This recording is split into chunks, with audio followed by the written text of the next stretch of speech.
साहब एक बात कह रहे हैं कि जिस तरह से महामारी कोरोना को लेकर जमातियों को बदनाम किया गया तबलीगी को, इसी तरह ऐसा ना हो कि आपको बदनाम कर कर और आपको यहाँ से भगा जाए, पूरे देश में ये दाग आप पर लगे कि आपने ही कोरोना पूरे हिंदुस्तान में फैलाया। देखिए, कोरोना की बात है, 26 नवंबर को भारत दिल्ली के बॉर्डर पे किसान आया था और 26 नवंबर का इतिहास उठा करके देखो दिल्ली में कितना कोरोना था। और जिस दिन से किसान बॉर्डर पे आके पड़ा, सारे बॉर्डरों पे, वो चाहे टिकरी बॉर्डर हो, चाहे सिंगू बॉर्डर हो, चाहे गाजीपुर बॉर्डर हो, चाहे शाहजहानपुर बॉर्डर हो, चाहे चिल्ला बॉर्डर हो, और भी जो बॉर्डर पे आए थे। बॉर्डर पे तो कोरोना आ गया ना, वो तो खाली करके गए। नहीं, कोरोना से नहीं गए थे। किसी भी किसान को कोरोना नहीं हुआ आज तक। किसान में ऐसा क्या है जो किसान को ही कोरोना नहीं होगा? किसान मेहनत करता है, उसकी इम्यूनिटी पावर है। हाँ। कोरोना मतलब की ये मानते हैं कि कोरोना है। कोरोना को तो छोड़ दो, अरे इस किसान से तो प्रधानमंत्री इतना डरता है कि दिल्ली छोड़ करके भाग गया। कोरोना तो भाई साहब है नहीं। ये साहब कह रहे हैं कि हम जाएंगे नहीं, लेकिन सोशल डिस्टेंसिंग और मास्क और सैनिटाइजर का पालन जरूर करें। वो सब करेंगे। और दूसरी चीज, अगर इस देश में कोरोना लाया है, अगर इस देश में कोरोना कोई लाया है, कोई कोरोना लाया है, वो लाया है इस देश का प्रधानमंत्री नरेंद्र मोदी। कैसे? जब पहली बार कोरोना आया, जिस स्टेडियम का नाम अपने नाम से कर लिया, उसमें नमस्ते ट्रम्प करा था, अपने यार को लाया था अमेरिका से, उसी दिन देश में कोरोना फैल गया था। फिर कोरोना भगाया किसानों ने, अब दोबारा फिर बांग्लादेश गया और बांग्लादेश से आया, कोरोना की दूसरी लहर लेके आया। तो सबसे ज्यादा देशद्रोही और गद्दार है तो ये नरेंद्र दामोदर दास मोदी है, जो देश में कोरोना फैला। अब एक बात देखते हैं कि दिल्ली में लोगों को चालान काटते हैं 2000 के, जो मास्क नहीं पहनते उसको पीटा जाता है। मैंने मध्य प्रदेश का देखा, लेकिन प्रधानमंत्री अमित शाह की रैलियों में लाखों लोग आते हैं, खुद प्रधानमंत्री बोलते हैं कि दो गज दूरी, मास्क जरूरी, लेकिन खुद मास्क नहीं पहनते। देखिए, तभी तो मैं कहता हूँ कि ये संविधान की धज्जियां उड़ा रहे हैं, ये संविधान को नहीं मानते। मैं पहले से कह रहा हूँ, और अगर संविधान को मानते तो वहाँ देश का चाहे स्वीपर हो, चाहे देश का प्रधानमंत्री हो, कानून सबके लिए बराबर हो। कानून सबके लिए बराबर है तो बराबर क्यों नहीं? क्यों नहीं है बराबर? बताइए। चालान कटेगा, आपका भी कटेगा, मेरा भी कटेगा। नरेंद्र मोदी का चालान कटा, वो तो प्रधानमंत्री है। तो प्रधानमंत्री है तो क्या हुआ? प्रोटोकॉल में जाते तो पहली मास्क लगा के घूमते हैं। कौन कह रहा? जिस दिन वो उसमें गया एम्स में, वो लगवाने सुई दिखावटी है, दोनों नर्स ने मास्क लगा रखा है और अपना, अब इसने मास्क नहीं लगा रखा तो नहीं लगा रखा, फोटो खिंचवाने के लिए है। फोटो खिंचवाने। अरे मैं बता रहा हूँ, फोटो जी भी है। तो संविधान की धज्जियां उड़ी नहीं उड़ी? सुप्रीम कोर्ट कहाँ चला गया? जब कहाँ चला गया सुप्रीम कोर्ट?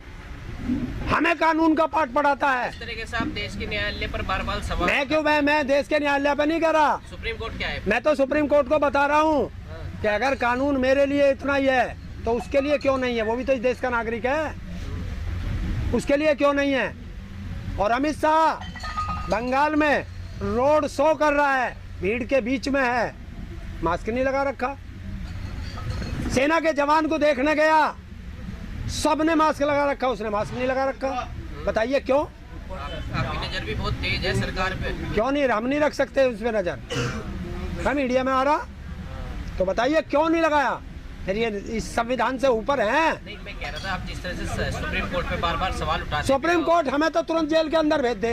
बिका हुआ है तो इन्हें क्यों नहीं पकड़ रहा? हाँ, तो आम लोगों में क्या वो बनेगी? देखिए, आम लोग को तो जब देश का प्रधानमंत्री मास्क नहीं लगाता तो फिर आम जनता कैसे फॉलो करेगी? देश का गृह मंत्री मास्क नहीं लगाता तो आम जनता कैसे फॉलो करेगी? देश का प्रधानमंत्री संविधान को नहीं मानता तो आम जनता कैसे मानेगी? देश का गृह मंत्री संविधान को नहीं मान रहा तो आम जनता कैसे मानेगी? लेकिन उन्होंने पिछली बार भी संबोधित करा था, इस बार कोरोना आया तब भी जनता को संबोधित करा प्रधानमंत्री नरेंद्र मोदी ने, और कहा ये वाला वायरस पिछले वाले वायरस से 2 गुना खतरनाक है। और फिर भी मास्क नहीं लगा रहा। किसने बताया उसे पिछले वाले से खतरनाक है? और अगर पिछले वाले से खतरनाक है तो ये जो वैक्सीन है ये तो उसमें काम करेगी नहीं। ये तो उस वायरस को देख के बनाई गई है। तो आप वैक्सीन पे भी सवाल उठाने लगे। बिल्कुल, अरे ये मैं तो तुम्हारी बात पे बता रहा हूँ, तुमने जो सवाल किया उसका जवाब दे रहा हूँ मैं। लेकिन जिस तरह से महामारी फैल रही है, इस किसान आंदोलन का भविष्य क्या होगा अगर यहाँ तक कोरोना फैलता है और दबाव बनता है सुप्रीम कोर्ट से, सरकार सुप्रीम कोर्ट से आ से, सकता फिर क्या करेंगे आप? सुप्रीम कोर्ट में आ गया। तुम आगे की क्यों कर रहे हो? नहीं ये है, अगर तुम सरकार पहली से बात नहीं- कर रहे हो। सरकार से नहीं। अरे राकेश टिकैत जी ने मंच से कह दिया कि कोई भी संवैधानिक संस्था ऑर्डर करने से पहले सोच ले, फिर मत कहना कि हमारे ऑर्डर का पालन नहीं हुआ। चाहे वो सुप्रीम कोर्ट ही क्यों ना हो। मैं अब तुम आगे की बात क्यों कर रहे हो? उन्होंने साफ कहा है कोई भी संवैधानिक संस्था हमारे खिलाफ ऑर्डर पास करने से पहले सोच ले। और मैं तो उनसे भी एक बात आगे कह रहा हूँ कि भाइयों सब देशवासी सुन ले कि ट्रैक्टरों में तेल तैयार रखे। ये सरकार इतनी नीचताई पे उतर आई है कि आंदोलन की तरफ उंगली उठाने वाली है। तो जैसे ही आपको पता चले, खाना छोड़ देना, खेती छोड़ देना, सोना छोड़ देना, तुरंत आंदोलन की तरफ दौड़ लेना। आंदोलन खत्म नहीं होगा। लेकिन टिकैत साहब ने बोला ना ये मंच से कि अब ये षड्यंत्र करेंगे और सुप्रीम कोर्ट के माध्यम से में उठाने की कोशिश करेंगे। हाँ हाँ। हाँ सरकार इसके माध्यम से अगर उठाया जाएगा तो फिर क्या क्या मानना तो पड़ेगा ना। क्यों? करोगे फिर न्यायालय। हम ना मानने किसी की भी, क्यों उठा देगा सुप्रीम कोर्ट? हमें हमारे घर से उठा देगा। पूरे देश के माई बाप आप लोग ही हो गए। हम पूरे देश के माई बाप क्यों बनते हैं? हम अपने माई बाप हैं, अपने घर में बैठे। सुप्रीम कोर्ट कैसे उठा देगा हमारे घर में से? देखिए एक बात अच्छा, ये बताएं। 5वां महीना चल रहा है, किसानों को इतना कॉन्फिडेंस आ गया है कि यहाँ से उन्हें कोई हटा नहीं सकता। हाँ इतना हो सकता है। हाँ हाँ? हाँ सरकार को भी ये बात लग चुकी है कि किसानों को छेड़ना शायद बेहतर नहीं वो छेड़ती है, नहीं। लेकिन वो आपसे बात नहीं कर रही है। आप अलग डायलॉग कर रहे हैं, वो अलग डायलॉग कर रही है, तो इसका हल निकालना तो मुश्किल हो जाएगा फिर। नहीं, हल निकलेगा, चिंता मत करो, बहुत जल्दी हल निकलेगा। आने दो 3 तारीख को सरकार को, आने दो कोरोना लेकर दिल्ली में। हाँ ये बात हवा में है कि जैसे ही 2 तारीख को रिजल्ट्स आएंगे, 3 तारीख से सरकार पूर्णतः लॉकडाउन तालाबंदी कर सकती है। तो ये सुप्रीम कोर्ट को दिख नहीं रहा? ये जिस बार बार तुम हमें सुप्रीम कोर्ट का डर दिखा रहे हो कि सुप्रीम कोर्ट की अवहेलना कर रहे हो, ये सुप्रीम कोर्ट को नहीं दिख रहा कि चुनाव जरूरी है, जनता मर जाए, किसानों को मारना है, सरकार का फेवर लेना है? ये नहीं दिख रहा, देश की जनता नहीं देख रही इस एक चीज तो को। चुनाव आयोग को भी नहीं रहा है जिस तरह से गाली। अरे यार वो चुनाव आयोग बचा ही कहाँ है? चुनाव आयोग तो बांदी बना हुआ है उनका। हाँ। तो क्या बचा है? कुछ तो बचा होगा। इस देश में कुछ नहीं बचा। कुछ नहीं बचा। इस देश में सब झूठे, नालायक, रिश्वतखोर सिर्फ किसान बचा है। वे बचे हैं, बाकी किसान हैं अभी लेकिन लड़ रहा। एक मौका है आपके पास देश को बचाने के लिए। आप किसान हैं, आप अपनी सरकार बनाइए, देश को बचा लीजिए। आपको इतना चिंता है देश की। अरे ये हमने ही तो बनाई थी, हमें क्या पता अच्छे चुन रहे और संसद में बैठते ही महानालायक हो जाएंगे। संसद में ऐसा क्या भरोसा है? क्यों किया? अब वही तो देखना है।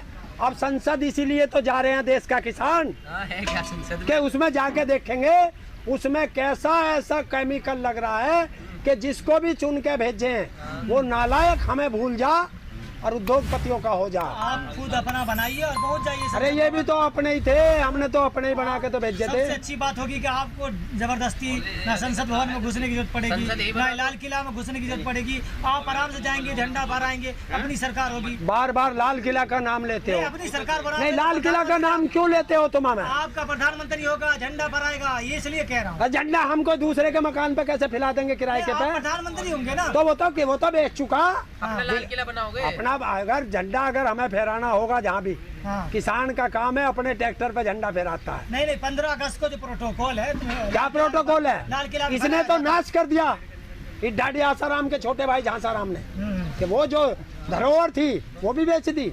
लेकिन जब तक देश आज़ाद हुआ, अंग्रेजों से लड़ते लड़ते 1857 की लड़ाई